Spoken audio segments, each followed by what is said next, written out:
Today on Not Just Tentacles. I'm sure I'd like to see the real you. Hello, lovely viewers. Hello! Welcome to another episode of Not Just Tentacles, where I, Rachel, attempt to demystify anime and animation. And I, Ruth, stay mystified about the anime, but I love me some animation. It's just a quick one because Helluva Boss has dropped a new short. Woohoo! What is this episode called, Rach? It's Orphan time, which is clearly a Power Rangers reference, what with Richard being the original Alpha 5, so I really appreciated that. And it is short 5 of a total of 8, I believe. Ooh. And I was really looking forward to this one because we've barely seen Loona in season 2 due to various reasons. So this was a nice bit of father-daughter time with her and Blitz. Yes, bonding really matters. And Take your daughter to work day. Well, quite. And I think this must have been a comparatively early job for Loona, because she did behave kind of, well, not what you would normally expect from her, which is usually kind of leaping in, killing, etc. But I guess this was because this was a personal one, because who was this for again? Mr. Wrigglers. Yes. Yeah, I had a name. It went by too quickly for me to see it. Who looks exactly like Ned Flanders, which is obviously intentional because Vivsy is a massive Simpsons fan. And he's supposed to be a children's TV presenter, so I got the vibe of Mr. Rogers. You know, the howdy neighbour. And like Loona said, these people tend to be creeps. And didn't she start listing things like, what did she say again? Sex resorts or whatever. Oh, yes, his sex dungeon, his third world beach resort, that sort of thing. And then they turned out to be outside his charity for, what was it? So that was my chicken. It was Dying orphans and injured puppies. That's the one. A lovely shout back to the pilot where there was like the orphanage for elderly newborn dogs or whatever it was. Yeah. So yeah, they go into this building in search of him. Blitz is wearing a fantastically naff costume. I hope they keep that up, by the way, with like a little hat and dungarees and a lollipop. To look like an orphan, yeah. Well, Loona is... And he's dying of reditis. Yes, yeah, that's how she explains his strange appearance. So she wanders in to talk to Mr. Wriggler. And Wrigglers. Wrigglers. Is he Wriggle? It's not Mr. Wriggles, it's Mr. Wrigglers, isn't it? Yeah, sure. So she's chatting away to him. I mean, she's all like, I'm going to kill you. He thinks it's kind of like an extreme version of Make-A-Wish. And Blitz, as you can imagine, is just wondering what is the hold up, because yeah, he asked if she was an orphan, which of course she is, which is the first time it's been officially confirmed. I mean, we did meet her in an orphanage, but you know, she could have been there for any number of reasons.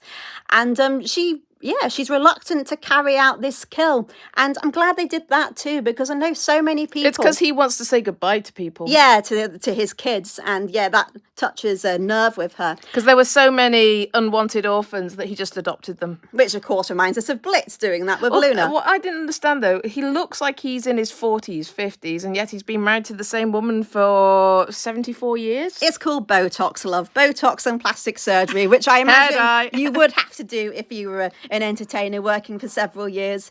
And I liked that it did this of Loona showing reluctance because character development, and also because everybody bitched so much about Blitz saving the gay dads. I think it draws parallels with Moxie. You know, where Moxie can't kill a mom. Exactly. Because we know that his pain point is his mom. Yeah. And her pain point is being an orphan. Well, Blitz is about killing a family that reminds him of his own. So, yeah. So... I want to say Rogers. So Mr. Wrigglers is going around sort of saying goodbye to all these kids. And Blitz asks, well, he says there's no way so many people would drop their pants for you. So he's explaining that he adopted all these kids that nobody wanted. And by this point, Loona really likes him. And yeah, Blitz is getting more and more annoyed, throwing himself around, jumping onto cars and things, because he just wants it done and out of the way. But yeah, Loona is feeling drawn to this guy and doesn't want it to happen. And towards the end, he says that he wants to see a sunset if it's his last day of life. So she goes to watch it with him while, Blitz is still in the background. I mean, at one point they have a barbecue. They're so bored waiting. Yeah, that's right. And so, her and the guy, I really can't do his accent. Ruth can do a pretty good impression, as she heard. But he's sort of saying that they might meet in the great beyond, and she's all, I doubt it, because obviously she's in hell and he will presumably be going to heaven. I mean, unless, I mean, I know they don't actually resolve whether he has done anything dodgy or not. Maybe that's a plot twist. Maybe he'll turn up in hell later. Yeah. Ooh.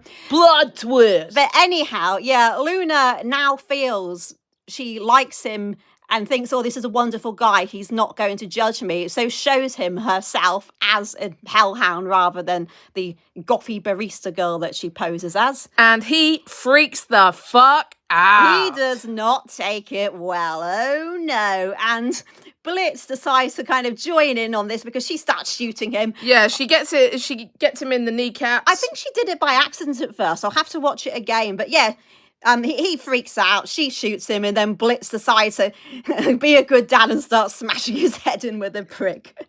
Guts everywhere. Brains visible at the end. Father-daughter bonding moment. In the loveliest possible way. So, Rach. Yeah? Initial feelings. What emotions has it left you with? It's what I needed. It felt much shorter than 5 or 6 minutes. I guess it's because I enjoyed it so much. Time flies when you're having fun. I just loved it's hearing and seeing Loona again, having Erica show her full range as an actor, because they haven't done that enough, because she is one of the funniest characters in the show. But she's one of the most talented people in the voice cast. Exactly. I mean, she certainly has plenty of work outside it. That's presumably another reason why we haven't seen her as often. So it was good seeing Loona go through a whole character arc in just a space of a few minutes. I thought that was great, because when normally she's so cynical and she thinks the worst of everybody, and in the space of a day, she really likes and feels a connection to this guy, only for her to be let down, which of course is Helluva Boss cynicism all over, I suppose. But I really liked it because I was getting a bit bored with the missions. I was just thinking, oh, I love the missions. I really do.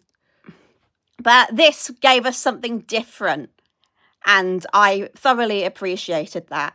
And I know some people will be saying, where's Moxie, where's Millie, where's Stolas? But I didn't need them. I liked seeing this episode that was about them, because the only other Loona episode was, well, I felt like after a while it was kind of taken over by Blitz acting up at the party. So this was just, like, I thought, a nice character development short for them both, but also nothing major happens, so it won't spoil the plot of the main series or anything. I just thought it was great. And it could also happen in any moment in time. There's nothing to say whether this is before or after Sinsmas, because I know everybody thought that it was going to be before because of that line in Mastermind. Rachel, this review is longer than the actual fucking show. Okay, right.